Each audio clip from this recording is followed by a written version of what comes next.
So I know that you had an argument, but I can't remember with whom at the moment, about the distinction between freedom of speech and freedom of inquiry.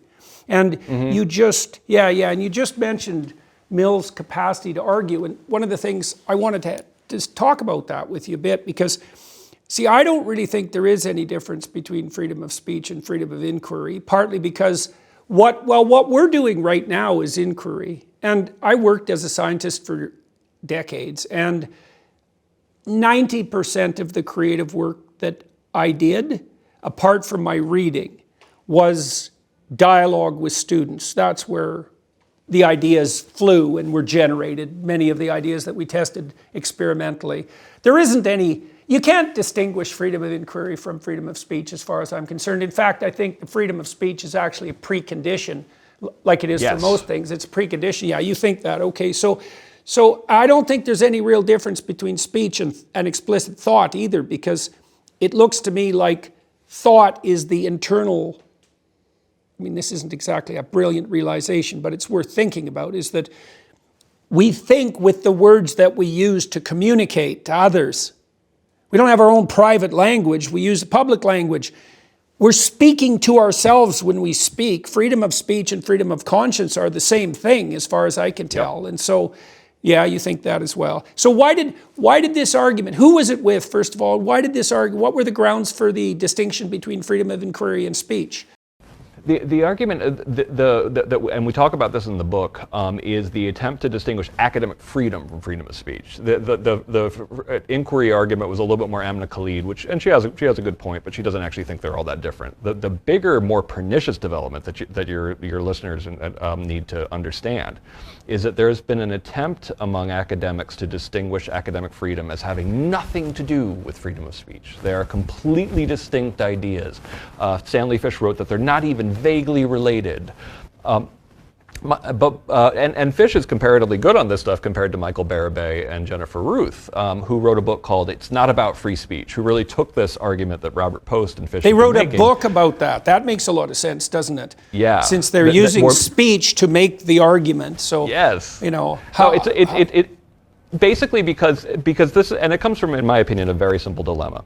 A lot of the academics on the left who are anti-free speech, part of the anti-free speech movement, have a dilemma that academic freedom is, here's the big Boolean circle of freedom of speech, and here's academic freedom, and that your academic freedom protections are part of freedom of speech by any basic understanding of it. It's basically, it's freedom of speech with rules relating to discovery of truth, but it also, in America, it's the First Amendment. Academic freedom is protected as part of the free speech clause of the First Amendment. But they don't like that because they want to argue for speech codes and they want to argue for speech restrictions, but still hold on to their academic freedom and have their cake and eat it too. So they have to make these ridiculously strained arguments that these are entirely distinct ideas. And meanwhile, the reason why I keep on bringing up the Barabay and Ruth book is because these are members of the American Association of University Professors. They have fancy positions there.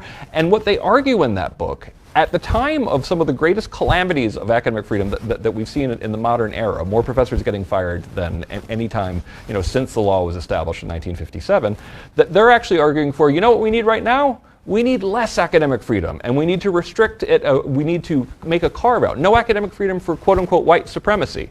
And meanwhile, they might want to try to argue that we don't need the CRT white supremacy, which is basically anything you want.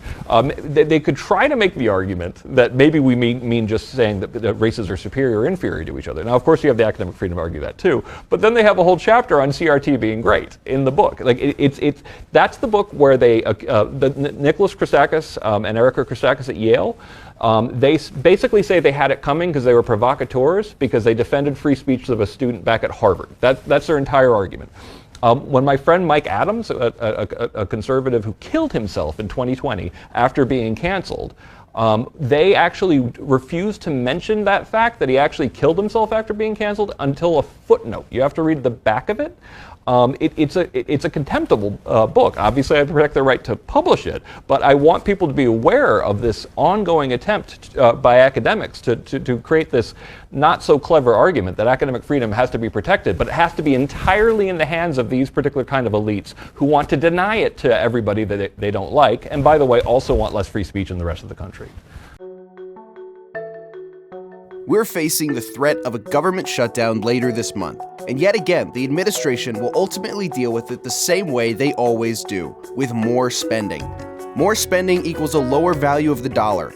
Protect your savings by diversifying into gold with the help of the Birch Gold Group. And here's the best part.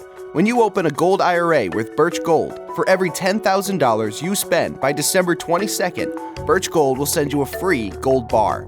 Just text Jordan to 989898 to claim eligibility before Black Friday. Birch Gold can even help you convert an existing IRA or 401k into an IRA in gold for no money out of pocket, and you still get the free gold bars. With an A+ rating with the Better Business Bureau and thousands of satisfied customers, you can count on Birch Gold to help you navigate transitioning an existing IRA or 401k into an IRA in gold. Don't let your savings become a victim of the further devaluation of the dollar through more spending. Text Jordan to 989898. Yeah, so that suicide death that you described, that's worth dwelling on for a minute or two. I know probably 200 people who've been canceled now, which is a fair number, and I would say almost everyone I've met, virtually everyone I've met will just shut the hell up, and if they do talk, they'll apologize, and that's like 99% of the population. Yeah. And then there's 1% about that will speak up, and then 99% of them, if they get mobbed, it's like a near fatal illness, right? It's like a 10-year divorce case or seriously like a near fatal illness. I know people who've lost like 40 pounds. I know people who end up hospitalized. They're shell-shocked, they're traumatized. No one likes having the mob show up at their door. Now, that's not exactly true because there's the odd person. Douglas Murray's a good example of this. They're very rare. It's like for Douglas, it's bring it on. And he's more like 1 in 10,000 because most people, even if they will speak, if they're pilloried for it, they pay a massive psychological price. And it literally is the case that this bloody cancel culture is murderous. And to put that in a footnote doesn't surprise me in the least because it's the filthy little secret that's swept under the carpet. This is really hard on people. And it's also interesting, that I've really, we talked on the YouTube side about the fact that you as a young man, if you heard that a writer was conservative, you were going to approach them with a certain degree of skepticism. Yeah. And I've noticed too. And I'm embarrassed by that. Well, I understand, as am I. And I actually can't shake this. I've had lots of reprehensible types of people on my podcast.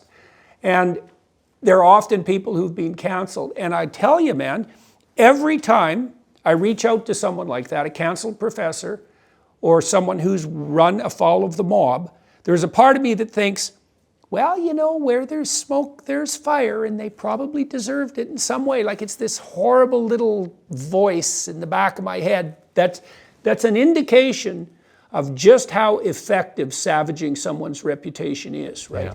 You don't have to throw much mud at someone before they're permanently filthy. And so, and I don't know what we can do about that. This goes back to our YouTube discussion too, because it is now so easy to do that on social media, and you can do that without suffering any consequences whatsoever. All the bloody weight is on the side of the accuser and the adversary, and none of the weight is given to the defender. In fact, now we're at the situation, I've seen this over and over, where you are accused of being a perpetrator if you defend yourself. Yeah, and I mean, and I'm sensitive to this partially because I had my suicidal depression back in 2007, and it was overwhelmingly culture war issues that led me to it. I was hospitalized in 2007 as a danger to myself because I went to the hardware store to get the stuff to kill myself, and then had the good sense to call 911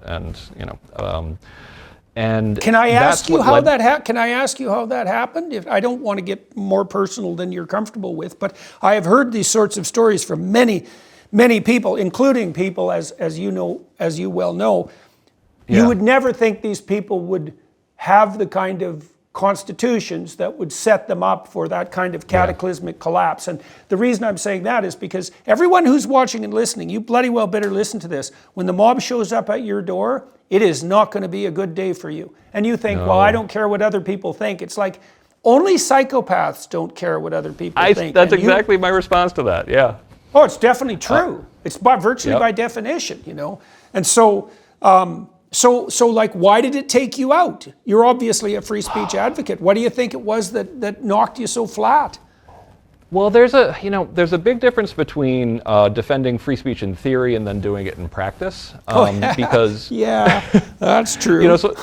So like going to you have to remember, because you look at all these free speech heroes that you have, and I was talking about Lenny Bruce before. You have to remember that people hated them at the time, and that people are going to hate your guts for defending people for saying, in some cases, genuinely offensive things. Oftentimes on campus, honestly, not particularly offensive things. And so I'd already been defending it for a long time, and as legal director, basically my job was to fight, fight all the time, and that's admittedly exhausting. But then I became president of FIRE in 2005, and then I had the additional pressure of moving to Philadelphia, where I'm always very lonely. That's one of the reasons why the headquarters of FIRE is in Philly, and I live in DC. And it's hard to start up a new to be the head of a new organization, to take over the reins of an organization. And then so I was fighting culture war battles from 6 o'clock in the morning until when I went to bed at midnight every night, right after I checked the stats for the website. I was getting really exhausted, and since I live in a liberal bubble, I remember there was a girl, I was terribly lonely there, and I remember dating a girl who actually literally said, when she was critical of my work, I said, listen, I'm a true believer in this stuff. I'm willing to defend Nazis. I'm certainly going to defend Republicans. And she actually said, I think Republicans might be worse. And we broke up not too long after that. That wasn't why, but and so absolutely horrible year, absolutely ground down, absolutely depressing. Because being in the culture war all the time on this stuff, and particularly back then when I was kind of alone in the respect of just having it be my 24/7 day job, is that the left will love you if you defend someone on the left, and if the principles are exactly the same thing when it's someone on the right, they will think you're a bad person who you should not come within 3 feet of for defending that person. And I actually ran into some of the stuff on the right. Like I remember actually, like there were a couple times because I defended people who'd made inappropriate jokes about 9/11. Like I remember like nearly getting into fights a couple times, literally a couple times when I was living in Philly, and it really ground me down, and the loneliness and the difficulty. So I reached a point where I could not stop thinking about killing myself. I went to the hardware store to get the stuff, and I had the good sense to call 911. I went to the Belmont psychiatric facility in Philadelphia, which was a pretty rough place. You might say so. But at the time, if you told me that this was eventually going to lead to a positive direction in my life, I would have laughed if I could have laughed back then. Because I'm a pretty jokey person, and when I stop telling jokes, something's really wrong.